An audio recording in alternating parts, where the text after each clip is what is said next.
150 yıl önce Sandro Tsiskaradze არის ქართველი დედისა და მამის შვილი, რომელიც დაიბადა საქართველოს ფარგლებს გარეთ და მესამე თაობის წარმომადგენელია.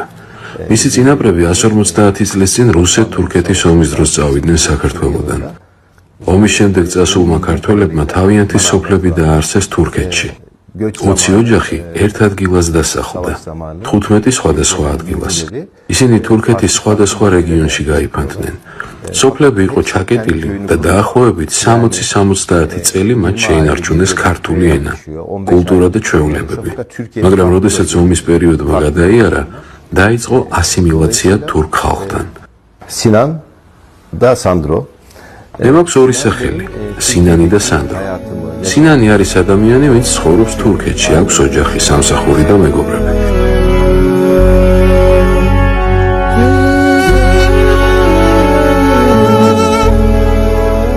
სანდრო არის ის, რაც მე მაკავშირებს ქართულ ფესვებთან და საქართველოსთან. მას შემდეგ, რაც გავიაზრე, რომ ვიყავი ქართველი, ვიფიქრე, რომ უნდა მქონოდა ქართული სახელი, ამიტომ სანდრო ავირჩიე და ძალიან მიყვარს, როდესაც ასე მომმართავი.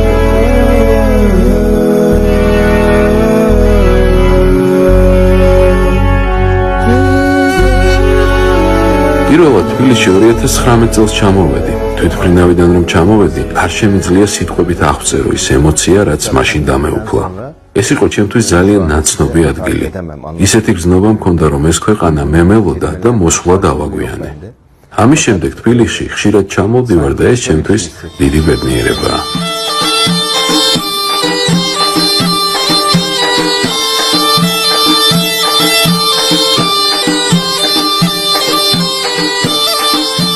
რაც შეეხება სამშობლოს ცნებას, მიმაჩნია, რომ ყველა ადამიანს ერთი სამშობლო აქვს. მე რა თქმა უნდა ძალიან მიყვარს თურქეთი.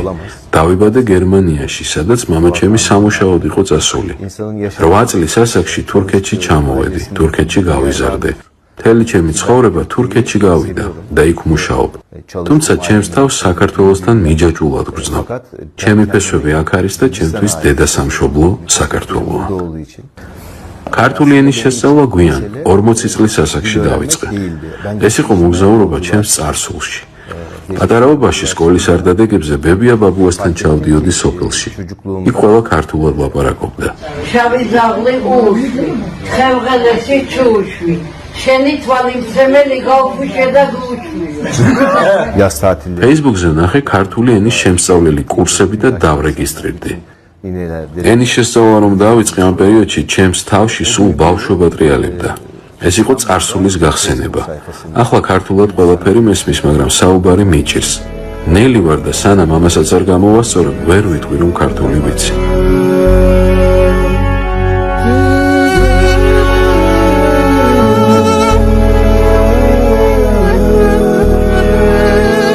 განსხვავებას ხედავ ჩემი ბავშვობის ქართულსა და დღევანდელ ქართულს შორის. მაგალითად, დილამშვიდობის გამარჯვება, ნახვამდის და მსგავსი გამოთქმები აქ მოვისმინე პირველად. სამწუხაროდ, მხოლოდ ბებია ბაბუას თაობაში საუბრობდნენ ქართულად. მომდევნო თაობებში ენის ცოდნა შემცირდა.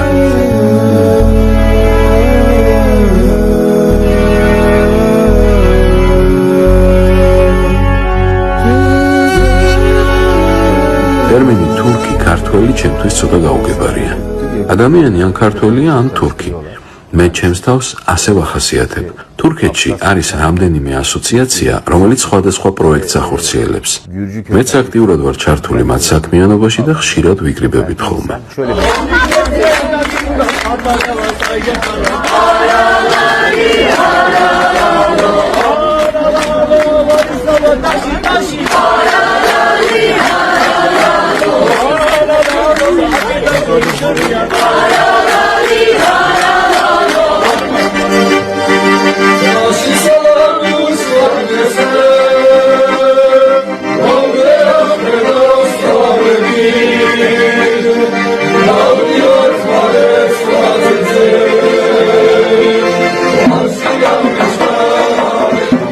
სტამბოლში დაარსებული ქართული ხელოვნების სახლის წევრი ვარ.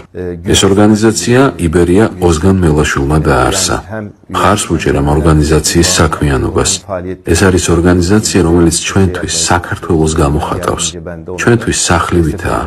ასოციაცია დიდ ყურადღებას უთმობს ქართულ ფოლკლორს, ცეკვას, სიმღერას, ინსტრუმენტების შესწავლასა და დაკვრას.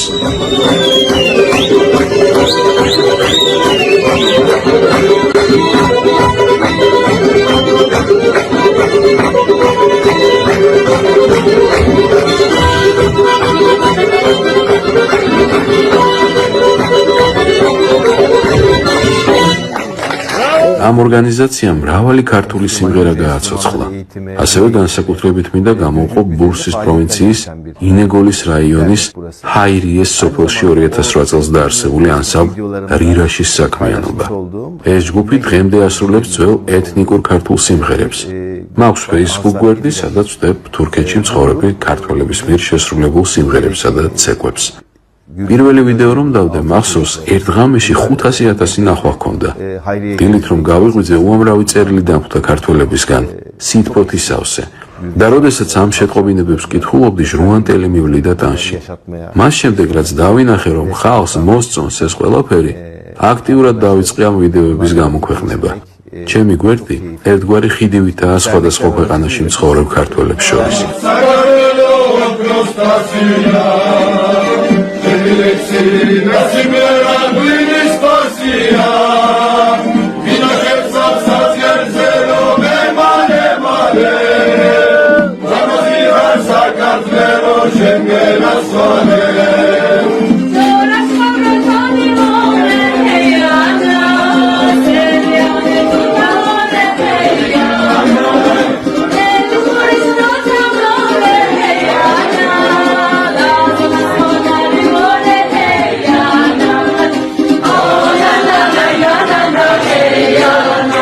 ჩვენ ერთი საქართველო გვაქვს და ყველას გვახარებს და გვაღელვებს ჩვენი ქვეყანა.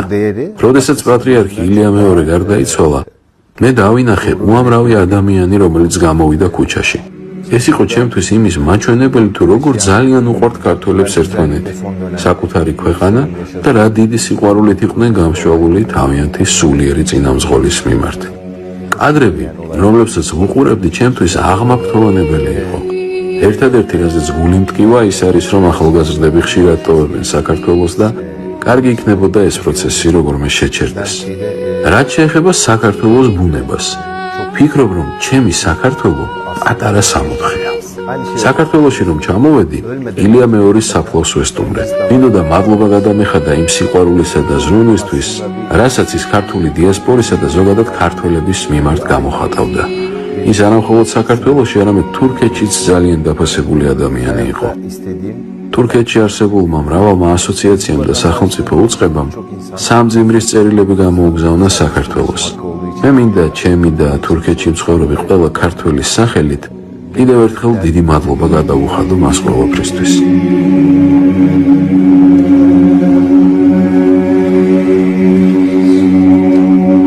რაც შეეხება საქართველოს მოქალაქეობას, ეს ჩემთვის ღირსების საკითხია. მე მას არ ვუყურებ რამე მატერიალური სარგებლობის კუთხით. საქართველოს მოქალაქედ ყოფნა და საქართველოს მოქალაქედ გარდაცვალება ჩემთვის ოცნებებს შორის პირველ ადგილზეა. მე დედით, მამით, ბებია-ბაბუით ქართველი ვარ და ჩემს თავს ვალდებულად ვთვლი, რომ მქონდეს ჩემი სამშობლოს მოქალაქეობა. მინდა ეს კუთვნილებისა და სიამაყის გრძნობა განვიცადო. დასასრულს მინდა ვთქვა, რომ ბევრი გამომწერი მყავს, მათგან მუდმივად ვიღებ სითბოთი და მოტივაციით სავსე წერილებს. დიდი მადლობა მინდა გადავუხადო მათ ამ სიყვარულისთვის. თუმცა ხანდახან მომდის კრიტიკული შეტყობინებებიც კითხვით, რატომ მიატოვეთ საქართველო? ჩვენ არ ვიცით იმდროინდელ ვითარებაში ვინ როგორ მოიქცეოდა. ჩვენმა წინაპრებმა ეს გზა აირჩიეს. გთხოვთ, ნუ მოვთხოვთ ერთმანეთს პასუხს წინაპრების არჩევანის გამო. ჩვენ ისედაც საკმარისად ვისჯებით, რადგან სამშობლოდან შორს ხოვრობ. თუმცა მე მაინც ვრჩები იმ აზრზე, რომ საქართველოში მცხოვრებ და თურქეთში მცხოვრებ ქართველებს ერთი სამშობლო გვაქვს. ერთმანეთს კი არ უნდა ვაწყენინოთ, პირიქით, ხარი დავუჭიროთ, გვერდით დავუდგეთ და ერთად ვიზრუნოთ ჩვენს სამშობლოზე.